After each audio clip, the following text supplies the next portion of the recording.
നബി മുഹമ്മദ് മുസ്തഫ സ്വല്ലല്ലാഹു അലൈഹി വസല്ലമ തങ്ങളു വീടിന്റെ അകത്തേക്ക് കടന്നു വന്നു. ആയിഷ ബീബി പടച്ചവനെ പൊട്ടിക്കരയുകയാ. തലവേദനയാണെന്ന് പറഞ്ഞ് ആയിഷ ബീബി കരയുമ്പോ റസൂലുള്ളാഹി തങ്ങൾ പറഞ്ഞു, കരയണ്ട ആയിഷ, ഞാൻ ജീവിച്ചിരിക്കുമ്പോഴാണ് നീ മരിച്ചു പോകുന്നതെങ്കിലോ നിന്റെ മയ്യത്ത് ഞാൻ കുളിപ്പിക്കും, നിന്റെ കഫം ഞാൻ പൊതിയും, നിനക്ക് വേണ്ടി എന്റെ കൈ കൊണ്ട് കബറ് കുടിക്കും, എന്നിട്ട് എന്റെ കൈ കൊണ്ട് നിന്നെ ഞാൻ കബറിൽ ഇറക്കി വെക്കും. റസൂലുള്ളാഹി പറയുകയാ. നമ്മൾ കഴിഞ്ഞ ക്ലാസ് നിർത്തിയത് അവിടെ. അള്ളാഹു ഈമാൻ തരുമാറാകട്ടെ. നമ്മൾ കഴിഞ്ഞ ക്ലാസ് അവിടെ അല്ലേ നിർത്തിയേ? റസൂലുള്ളാഹി തങ്ങൾ ആയിഷ ബീവിയോട് പറഞ്ഞു, പ്രവാചകന് തലവേദനയാണ്, വീട്ടിലേക്ക് കടന്നു വന്നു. ആ സമയത്താണ് ആയിഷ ബീവി റളിയല്ലാഹു തആല അൻഹ തലവേദന എടുത്ത് വീടിന്റെ അകത്ത് കിടക്കുന്നത്. പ്രവാചകൻ അവിടെ നിന്ന് പറഞ്ഞു, ആയിഷ, ഈ തലവേദന വന്ന് നീ മരണപ്പെട്ട നിന്റെ മയ്യത്ത് ഞാൻ കുളിപ്പിക്കും, നിന്നെ ഞാൻ കഫം പൊതിയും, നിനക്ക് വേണ്ടി നിന്നെ ഞാൻ മയ്യത്ത് നമസ്കരിക്കും, എന്റെ കൈ കൊണ്ട് കബറ് കുഴിച്ച് നിന്നെ കബറിന്റെ അകത്ത് ഞാൻ കബറടക്കും. ആയിഷ ബീവി റളിയല്ലാഹു തആല അൻഹ ഇത് കേട്ടപ്പോൾ അങ്ങോട്ട് സഹിച്ചില്ല. അവിടെ നീ ചോദിച്ചു, നബി ഇപ്പൊ അങ്ങനെ വേണ്ട, ഇപ്പൊ അങ്ങനെ വേണ്ട. തന്റെ പ്രിയപ്പെട്ട ഭാര്യ ഇങ്ങനെ പറയുമ്പോൾ റസൂലുള്ളാഹി തങ്ങൾ തന്റെ ഭാര്യയുടെ മനസ്സറിയണമല്ലോ, തന്റെ ഭാര്യയുടെ മനസ്സറിയണമല്ലോ. അള്ളാഹുവിന്റെ റസൂല് പറഞ്ഞു, ആയിഷ, എനിക്കും വല്ലാതെ തലവേദനിക്കുന്നു ആയിഷ, എനിക്കും വല്ലാതെ തലവേദനിക്കുന്നു ആയിഷ. ഈ തലവേദന കാരണം ഞാനെങ്ങാനും മരിച്ചുപോയാൽ, അള്ളാന്റെ റസൂൽ അവിടെ നിന്ന് ചോദിക്കുകയാണ്, ഈ തലവേദന കാരണം ഞാനങ്ങ് മരിച്ചുപോയാ നീ എന്തു ചെയ്യും ആയിഷ? ആയിഷയുടെ പ്രതികരണം അറിയാൻ, ആയിഷ ബീവിയുടെ മറുപടി കേൾക്കാൻ അതുവരെ പ്രവാചകൻ പറയുന്നത് കേട്ട് ചിരിച്ചുകൊണ്ടിരുന്ന ആയിഷ റസൂലുള്ളാഹി പറഞ്ഞു, ആയിഷ, ഞാനെങ്ങാനും മരിച്ചു പോയാ നീ എന്ത് ചെയ്യും? റസൂലുള്ളാഹിയുടെ വാപത്തി പിടിക്കുകയാണ്. മുത്തുനബിയുടെ വാപത്തി പിടിച്ചിട്ട് പറയുന്നു, നബിയേ, തമാശയ്ക്ക് പോലും അങ്ങനെ പറയല്ലേ നബിയേ, തമാശയ്ക്ക് പോലും അങ്ങനെ പറയല്ലേ നബിയേ, അത് താങ്ങാൻ കഴിയാത്തതാണ്. ആയിഷ ബീവിക്കത് താങ്ങാൻ കഴിയാത്ത കാര്യമാണ്. എന്റെ പ്രിയമുള്ളവരെ, പ്രവാചകന് സൂചനകൾ കൊടുത്തു തുടങ്ങി. അള്ളാഹുവിന്റെ റസൂലിന് പനി പിടിച്ചു. രോഗങ്ങൾ അള്ളാഹുവേ ഓരോ ദിവസം കഴിയുമ്പോഴും രോഗം കൂടുകയാണ്. അള്ളാഹുവിന്റെ പ്രവാചകൻ ജന്നത്തുൽ മുഅല്ലയിലേക്ക് കടന്നുപോയി. കുടുംബക്കാരോട് മുഴുവനും പോയി യാത്ര പറഞ്ഞു. എല്ലാവരോടും സലാം പറഞ്ഞു. അള്ളാഹുവിന്റെ പ്രവാചകന് തിരിച്ചു വന്നു. ജന്നത്തുൽ ബഖീലേക്ക് കടന്നുപോയി. എല്ലാവരോടും യാത്ര പറഞ്ഞു.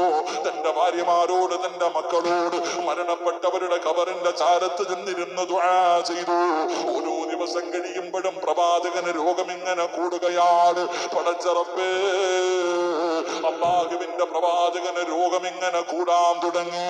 പല സൂചനകളും, മരണത്തിന്റെ സൂചനകൾ അല്ലാഹുവിന്റെ റസൂല് കൊടുക്കാൻ തുടങ്ങി. അവസാനം എന്റെ പ്രിയപ്പെട്ട സഹോദരങ്ങള്, അള്ളാഹുവിന്റെ പ്രവാചകന് രോഗം കൂടിയിട്ട് എഴുന്നേക്കാൻ കഴിയാത്ത അവസ്ഥയായി. അള്ളാഹുവേ,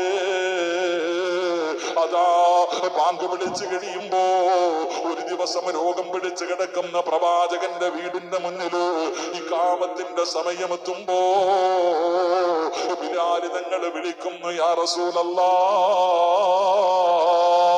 അല്ലാഹുവിന്റെ നബിയേ, ഇഖാമത്ത് കൊടുക്കാൻ സമയമായി, നമസ്കാരത്തിന് സമയമായി.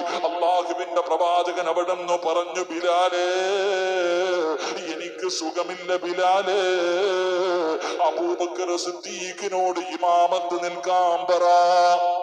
അല്ലാഹുവിന്റെ റസൂല് രോഗം പിടിച്ച് കിടക്കുകയാണ്. അവിടെ നിന്ന് എഴുന്നേക്കാൻ കഴിയാത്ത അവസ്ഥയിൽ കിടക്കുകയാണ്. പനി വല്ലാതെ കൂടി.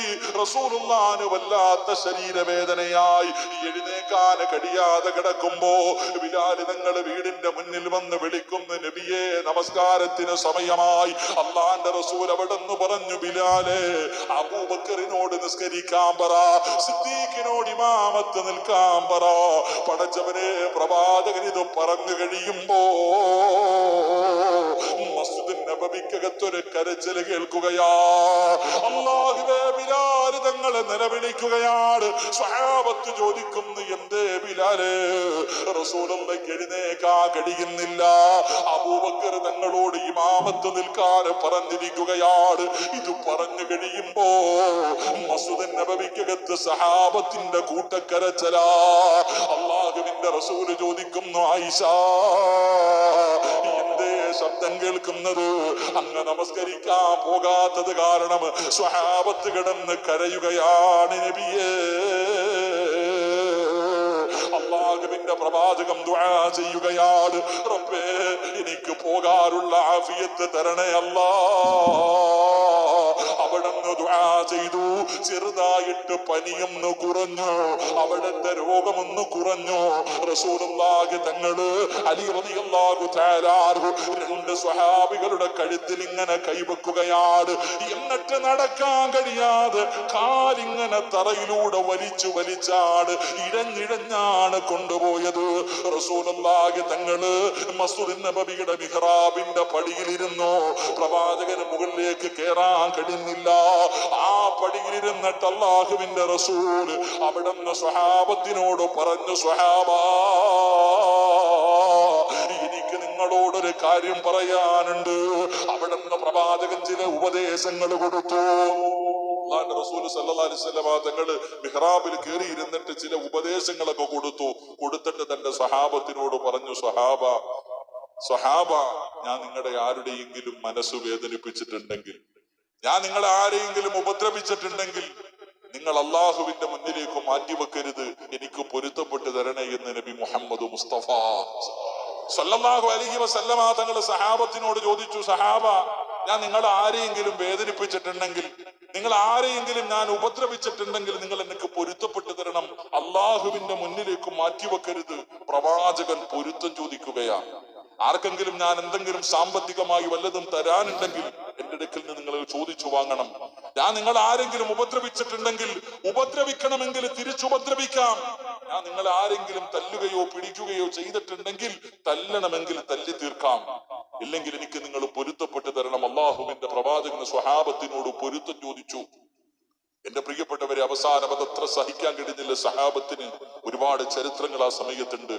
പക്ഷെ നമ്മൾ ആ സമയം, എന്റെ പ്രിയപ്പെട്ടവരെ, പ്രവാചകൻ അവിടുന്ന് പൊരുത്തം ചോദിച്ചു. സഹാബത്ത് എല്ലാവരും വല്ലാത്ത വേദനയിലായി. നബിയെ, ഞങ്ങൾ അങ്ങയോട് തിരിച്ചു ചെയ്യാൻ ഒരു നബിയെ. എന്റെ പ്രിയപ്പെട്ടവർ, അവസാനം പ്രവാചകൻ സല്ലല്ലാഹു അലൈഹി വസല്ലമ തങ്ങൾ അവിടുന്ന് റൂമിന്റെ അകത്തേക്ക് കടന്നുപോയി. ദിവസങ്ങൾ കഴിയും തോറും ഏകദേശം 17 വഖത്തുകളോളം പ്രവാചകൻ നമസ്കരിക്കാൻ കഴിയാതെയായി. വല്ലാതെ രോഗം വർദ്ധിക്കാൻ തുടങ്ങി. എന്റെ പ്രിയപ്പെട്ടവരെ, ഓരോ ദിവസം കഴിയുമ്പോഴും പ്രവാചകന്റെ രോഗം ഇങ്ങനെ കൂടുകയാ. അവസാനം ആയിഷ ബീവി റളിയല്ലാഹു തആല അൻഹയുടെ വീട്ടിലാണ് പ്രവാചകൻ കിടക്കുന്നത്. മക്കളെ വിളിച്ചുപദേശം കൊടുത്തു, തന്റെ ഭാര്യമാരെ വിളിച്ചുപദേശം കൊടുത്തു. എന്നിട്ട് ഭാര്യമാരോട് മുഴുവനും പറഞ്ഞു, എനിക്ക് ആയിഷ ബീവിയുടെ വീട്ടിൽ നിൽക്കണമെന്നാണ് ആഗ്രഹം. ഭാര്യമാരെല്ലാവരും സമ്മതം കൊടുത്തു. മഹാനായ പ്രവാചകൻ സല്ലല്ലാഹു അലൈഹി വസല്ലമ തങ്ങൾ ആയിഷ ബീവിയുടെ വീടിന്റെ അകത്ത്, എന്റെ പ്രിയപ്പെട്ടവരെ, പരിശുദ്ധമായ റബീഉൽ അവ്വൽ ദിവസങ്ങൾ കഴിയാൻ തുടങ്ങി. റബീഉൽ അവ്വൽ 12, എന്റെ പ്രിയപ്പെട്ടവരെ, മഹാനായ നബി മുഹമ്മദ് മുസ്തഫ സല്ലല്ലാഹു അലൈഹി വസല്ലമ തങ്ങൾക്ക് പെട്ടെന്ന് രോഗം കൂടി. പ്രവാചകൻ രോഗം പിടിച്ച് കിടക്കുമ്പോ തന്റെ പ്രിയപ്പെട്ട പൊന്നാര മകളായ മഹ്ദി ഫാത്തിമ ബീബി റളിയല്ലാഹു തആല അൻഹ വാപ്പാനെ കാണാൻ വന്നു. തന്റെ പ്രിയപ്പെട്ട പിതാവിനെ കാണാൻ വന്നപ്പോൾ ഫാത്തിമ ബീബി റളിയല്ലാഹു തആല അൻഹ അടുത്ത് വാപ്പാനെ കണ്ടതും സഹിച്ചില്ല. വാപ്പയുടെ കിടപ്പ് കണ്ടപ്പോ സഹിച്ചില്ല. ഫാത്തിമ ബീബി റളിയല്ലാഹു തആല അൻഹ തന്റെ വാപ്പാടെ ചാരത്ത് വന്നിട്ട് നിലവിളിക്കുകയാ, കരയുകയാ. തന്റെ പൊന്നാര മകള് കരയുന്നു. വാപ്പ ഇങ്ങനെ അടുത്തേക്ക് വിളിച്ചിട്ട് ഫാത്തിമ ബീബി റളിയല്ലാഹു തആല അൻഹയോട് പറഞ്ഞു കൊടുത്തു, ഫാത്തിമ, വാപ്പയുടെ വാപ്പാടെ മരണമെടുത്തു.